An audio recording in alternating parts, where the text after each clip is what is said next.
नमस्कार दोस्तों, मैं हूं जितेंद्र दीक्षित। 4 पीएम महाराष्ट्र में आपका स्वागत है। साल 2019 से महाराष्ट्र की राजनीति को अंग्रेजी के ये दो शब्द परिभाषित कर रहे हैं। एक है सस्पेंस और दूसरा है शॉक। जी हां, 2019 से लेकर अब तक बीते 4 सालों में महाराष्ट्र की सियासत ने देश को झटके दर झटके दिए हैं और लगातार सस्पेंस किसी प्रकार का कायम रहता है। अगर मैं इस वक्त की बात करूं तो इस वक्त महाराष्ट्र की राजनीति से जुड़े हुए 3 सस्पेंस हैं। तो आइए एक एक करके समझने की कोशिश करते हैं ये कौन से सस्पेंस हैं और कब तक इन सस्पेंस पर से पर्दा हटने की उम्मीद है। तो पहला सस्पेंस है एनसीपी को लेकर। उम्मीद की जा रही है कि अगले हफ्ते 10 दिन में ही यह पता चल जाएगा कि असली एनसीपी किसकी है, चाचा शरद पवार की है या फिर भतीजे अजीत पवार की है। चुनाव आयोग के सामने मामले की सुनवाई चल रही है और अगली सुनवाई बृहस्पतिवार को है। इसके पहले जो सुनवाई हुई थी वो माना जा रहा था कि आखिरी सुनवाई होगी, लेकिन उस सुनवाई में शरद पवार गुट की ओर से काफी संगीन आरोप अजीत पवार गुट के ऊपर लगाए गए और यह कहा गया कि खुद पर पार्टी का अधिकार जताने के लिए अजीत पवार गुट ने फर्जी हलफनामे चुनाव आयोग के सामने दायर किए। ये फर्जी किस तरह से थे? एक तो ऐसे लोगों के हलफनामे पेश किए गए, पवार गुट का ऐसा कहना है, शरद पवार गुट का, जो कि लोग मृत हो चुके हैं, जो अब जिंदा नहीं है, उनके नाम से हलफनामे हैं। फिर ऐसे लोगों के हलफनामे हैं जो कि नाबालिग हैं और फिर ऐसे लोगों के भी हलफनामे हैं जो कि ऐसे पदों पर आसीन है पार्टी में कि जो पद पार्टी में कभी थे ही नहीं। तो कुल मिला के ये कहना है शरद पवार गुट का कि अजीत पवार गुट धोखाधड़ी से पार्टी पर अपना अधिकार जताना चाहती है। दूसरी तरफ अजीत पवार गुट की यह दलील है कि ये सारे तकनीकी मामले निकालकर शरद पवार गुट जो है मामले को और डिले करने की कोशिश कर रहा है। तो अब जो भी होगा, चुनाव आयोग जो फैसला लेता है उस पर नजर बनी रहेगी और यह पता चलेगा कि शरद पवार ही पार्टी के मुखिया बने रहेंगे। जो पार्टी का चुनाव चिन्ह है घड़ी, वो शरद पवार के पास रहेगी या फिर अजीत पवार के पास। क्योंकि पिछले साल चुनाव आयोग ने जब फैसला लिया था तो सभी को चौंकाया था कि जिन बाला साहब ठाकरे ने शिवसेना की स्थापना की थी वही ठाकरे परिवार शिवसेना से बाहर हो गया और जो एकनाथ शिंदे का बागी धड़ा था उसको ही चुनाव आयोग ने असली शिवसेना की मान्यता दे दी थी और जो धनुष बाण चुनाव चिन्ह था शिवसेना का वो भी एकनाथ शिंदे को मिल गया। तो क्या उसी तरह का फैसला एनसीपी के मामले में भी आएगा कि बागी धड़े अजीत पवार को असली एनसीपी होने की मान्यता मिलेगी या फिर पार्टी चाचा के साथ बरकरार रहती है? तो सस्पेंस कायम है, लेकिन उम्मीद की जा रही है कि बृहस्पतिवार को जो हियरिंग होगी वो शायद आखिरी हियरिंग होगी और उसके बाद चुनाव आयोग अपना फैसला सुना देगा। अब आइए दूसरे सस्पेंस की तरफ चलते हैं। दूसरे सस्पेंस की एक तारीख है 24 दिसंबर। जी हां, ये वो तारीख है जो कि मराठा आंदोलनकारी मनोज जरंगे पाटिल ने एकनाथ शिंदे सरकार को दी है। आपको याद होगा कि अब से चंद हफ्ते पहले तक एकनाथ शिंदे सरकार के लिए मुसीबत बन गए थे। जरंगे पाटिल मराठा आरक्षण को लेकर उन्होंने अनशन शुरू किया था, भूख हड़ताल शुरू कर दी थी, आमरण उपोषण किया था और बाद में वे इस बात को लेकर माने कि 24 दिसंबर तक सरकार मराठाओं को सरकारी नौकरियों में और शिक्षा में आरक्षण देने की अधिसूचना जारी कर देगी।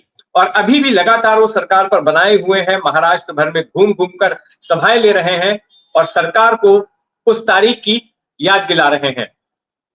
और इनका कहना है, आंदोलनकारियों का कहना है कि अगर 24 दिसंबर तक महाराष्ट्र सरकार ने इस पर फैसला नहीं लिया तो फिर ऐसी स्थिति में ये सारे लोग चलो मुंबई का नारा देते हुए मुंबई पहुंचेंगे और मुंबई को ठप कर दिया जाएगा।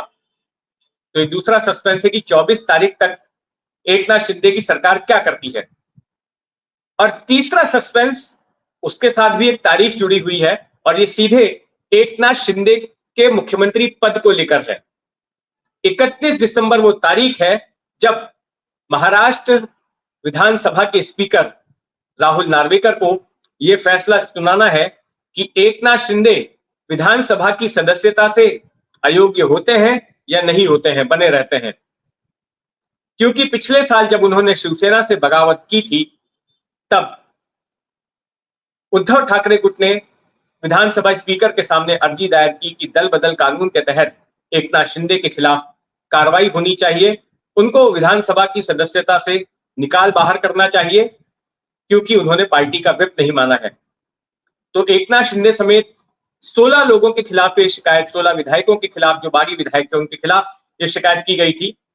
और इसके बाद बीते साल भर से तारीख पर तारीख पड़ रही थी, लेकिन स्पीकर नार्वेकर किसी तरह का कोई फैसला नहीं ले रहे थे।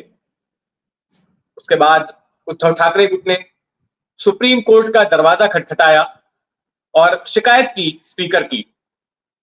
तब स्पीकर ने नार्वेकर को यह कहा, स्पीकर को यह कहा कि आप 31 दिसंबर तक ये फैसला लीजिए कि एकनाथ शिंदे अयोग्य हैं या नहीं है।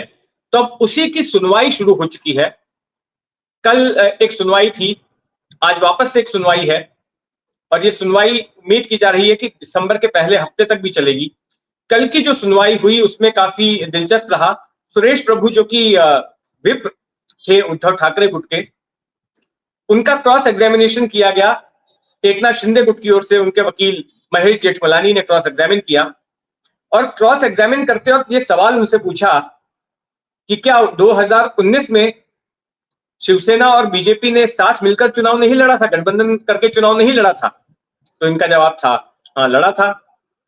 तब जेठमलानी का अगला सवाल था, तो क्या उसमें मोदी के फोटो नहीं इस्तेमाल किए गए थे?